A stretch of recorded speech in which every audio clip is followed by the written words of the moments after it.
देवदेवेन ध्यानं हनुमतः प्रियं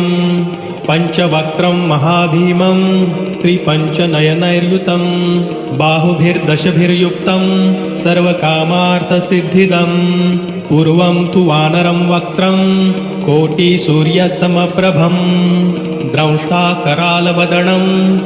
भुकुटिकुटिलेक्षणम् अस्यैव दक्षिणं वक्त्रं नारसिंहं महाद्भुतम् अत्युग्रतेजो वपुषं भीषणं भयनाशनं पश्चिमं गारुडं वक्त्रं वक्रतुण्डं महाबलं सर्वनागप्रशमनं विषभूतादिकृन्तणम्